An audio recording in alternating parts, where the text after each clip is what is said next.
कड़ी से घबराने वालों में से नहीं। टॉकिंग अबाउट पोजीशंस, ये जो दुनिया आपसे डायलॉग कर रही है वो पोजीशंस की बात है, और वो आपका चेहरा देख के किसी और से डायलॉग कर रही है। उनको जरूरत है अफगानिस्तान में, आपकी क्या जरूरत है? वहां कौन सी आपकी पार्टी है? अभी तो बहुत कुछ होगा। ये समझना कि आप कुछ कर रहे हैं या कर सकते हैं, ये आपकी गलतफहमी है। मैं जंग कर लूं, जंग आपका बॉडीगार्ड अगर उसके ऊपर फायर होगा तो आपको बचाएगा, वरना वो आप गोली चलाने को उसको कहेंगे, आपके कहने पे वो गोली नहीं चलाएगा। मेरे से चेंबर में आके बात कीजिए, चेंबर में आके बात की।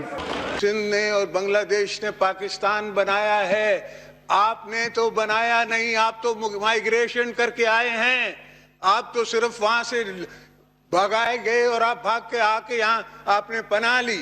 हम भी नहीं जाते थे बॉलीवुड में घूमने के लिए, आप गए। तो हमारा को उसका पता नहीं था क्या? हमें सब पता है। हिंदुत्व की हमें पूरी सोच है। हम सिंध से आते हैं, उनकी फंडामेंटलिस्ट सोच है, ये है वो है, भाई वो तो हम सब जानते हैं। हमने तो उनकी एक्ट्रेसेस को यहाँ नहीं बुलाया चंदा खड़ा करने के लिए, वो आपने बुलाया। जो लीडर्स को अपनी कब्र में लेके जानी है, पालना भी है, उनके लुक आफ्टर भी करनी है। उनके साथ क्या हालत हो रही थी ये मैं नहीं बताऊंगा। आप समझते हैं कि इंडिया को नहीं पता कि यहाँ टेलर मेड डेमोक्रेसी चल रही है? उनको नहीं पता कि आपकी इकोनॉमिक सिचुएशन क्या है? सर, मैं अर्ज कर रहा था कि इसके बावजूद कि हमने ईस्ट पाकिस्तान की जंग हराई थी और हारी थी, और किस वजूहात से हराई थी, क्यों हारी थी, हमें थोड़ा सा हौसला, लीडरशिप, समझदारी, दूर दराज नजर। अस्सलाम वालेकुम नाज़रीन कराम, आपको मुकम्मल वीडियो दिखाते हैं। सदर मुमलिकत आसिफ अली जरदारी ने पूरे ऐवान को हिला कर रख दिया, पूरी दुनिया को हैरान कर दिया। ऐसी तकरीर की कि आसिफ जरदारी की इस तकरीर को रहती दुनिया तक याद रखा जाएगा। आसिफ जरदारी ने हुकूमत को मुखातिब करते हुए क्या कहा, आप ये वीडियो देखिए, फिर इस पर बात करते हैं। हौसला, लीडरशिप, समझदारी, दूर दराज नजर, दूर तक सोचने की सोच, ये चाहिए। जो कि आप समझते हैं कि इंडिया को नहीं पता कि यहाँ टेलर मेड डेमोक्रेसी चल रही है, उनको नहीं पता कि आपकी इकोनॉमिक सिचुएशन क्या है। जनाब चेयरमैन साहब, वो सब जानते हैं। आजकल तो हर कोई जानता है, नेट है, इंटरनेट है, हर प्रोग्राम उनका जो इंटेलिजेंस एजेंसी है वो जानती है। मैं उस जमाने की आपको बात बताता हूं, जिस जमाने में शहीद जुल्फकार अली भुट्टो जा रहे थे उनसे नेगोशिएशंस करने के लिए, तो पंजाब में उनने अपने ऊपर खुद प्रेशर डलवाया था, और प्रेशर ये था कि जी ये तो भुट्टो साढ़े फौजी नहीं लाएगा, ये तो कोई नहीं करेगा साढ़े नाल, साढ़े वास्ते।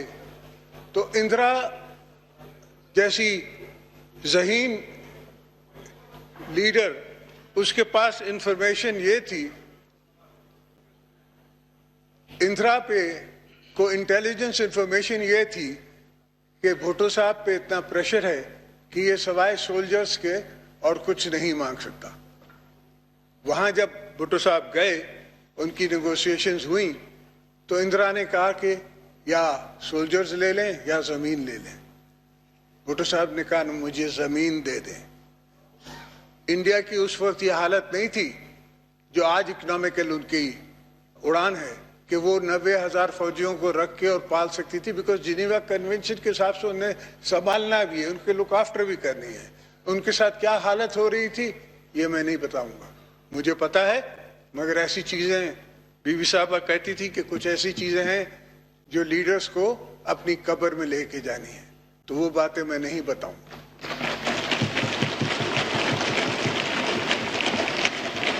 और अल्हम्दुलिल्लाह उनकी लीडरशिप से हमें हमें जमीन वापस मिली। आपने देखा कि 32 मील जमीन गोलान हाइट्स पे आज तक सीरिया सारे मुसलमान मिलके लड़े, वापस नहीं ले सके, और अब जाके वो वहाँ कॉलोनीज बन रही हैं इजरायलीज की, और पूरी दुनिया, चूंकि पूरा सीरिया ही तबाह है, कुछ नहीं कर सकती। तो तारीख पे एक नजर रखनी चाहिए, एक सोच होनी चाहिए। हमारे सेलेक्ट ने कहा कि उनकी फंडामेंटलिस्ट सोच है, ये है वो है। भाई वो तो हम सब जानते हैं। हमने तो उनकी एक्ट्रेसेस को यहाँ नहीं बुलाया चंदा खड़ा करने के लिए, वो आपने बुलाया। हम भी नहीं जाते थे बॉलीवुड में घूमने के लिए, आप गए। तो हमारा को उसका पता नहीं था क्या? हमें सब पता है। हिंदुत्व की हमें पूरी सोच है। हम सिंध से आते हैं।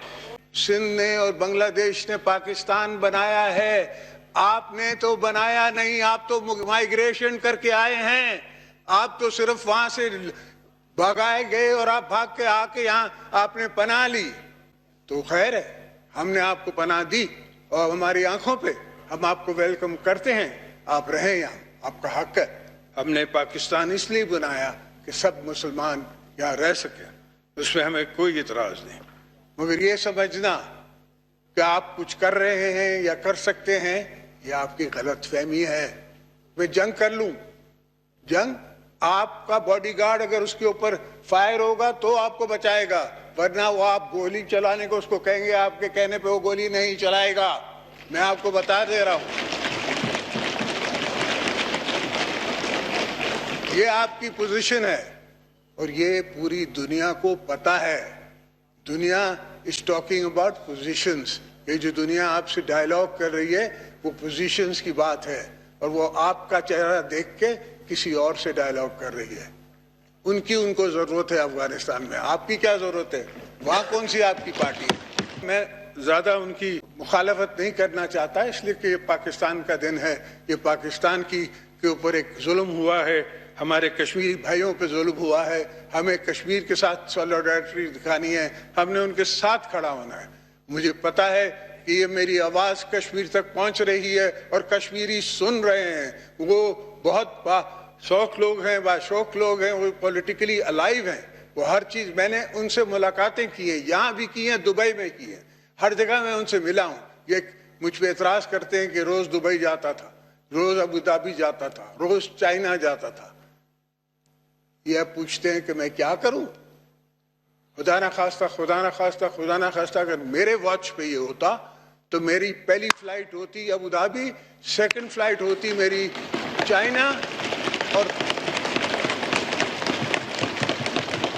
नाज़रीन कराम, आपने वीडियो देखी आसिफ जरदारी का तारीखी खिताब तारीख में हमेशा याद रखा जाएगा। सदर मुमलिकत आसिफ अली जरदारी कश्मीर की आवाज़ बन गए और कहा कि इस वक्त दुनिया इस चीज़ की मुतहम्मल नहीं हो सकती कि खिता नई जंग का सामना करे, बल्कि ज़रूरत इस वक्त इस चीज़ की है कि सब मिलकर इस जंग को ख़त्म करने की कोशिश करें।